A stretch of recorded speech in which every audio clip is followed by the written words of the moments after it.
Okay, so good day everyone. No? So today I'll present to you the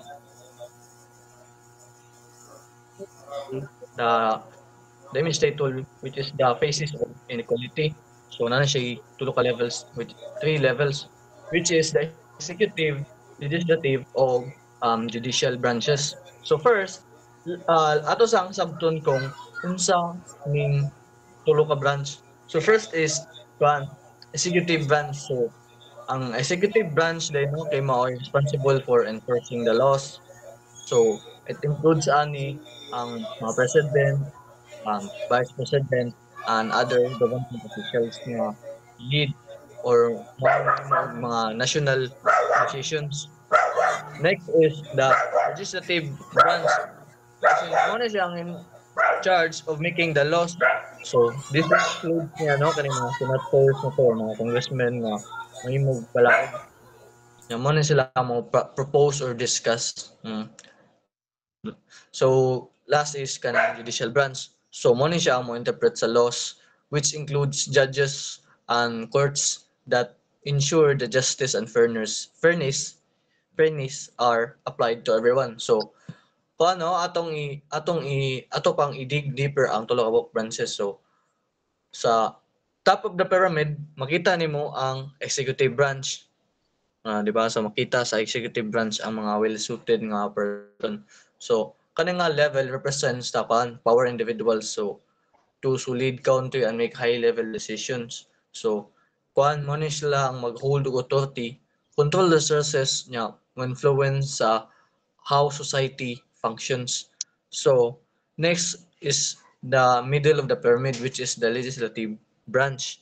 So mo ni sila ang lawmakers who create and approve the country's rules and policies. So although they have significant power, they are still below the executive level. Yeah. Part sa panig kay part sa pyramid kay it reminds us na kuan sa among leaders ani na differences ang influence og ang privilege. So sa kuan no, sa bottom sa pyramid, makita na to sa judicial branch which is an image represents the common people or working class. So for example kita or atong mga parents. So they are for example ani as you can see sa picture na ang farmers, laborers and mga everyday citizens na mao'y nakahatag og foundation sa society. Okay, ang ilang money is to sustain man sa kuan to sustain on what should be the country pa niya kuan mones lang at least power and benefits. So kuan na there are positions at the bottom no nakakuan og kanang inequality which affects those who kuan contribute na the most gain the least, diba? Yeah. Kuan, in conclusion, the pyramid of inequality shows kuan how power and opportunity are unequally distributed.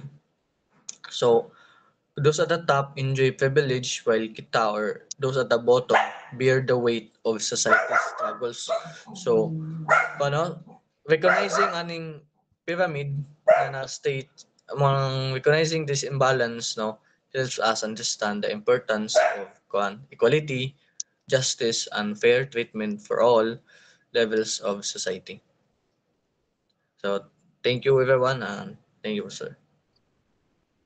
Pila ka minutes?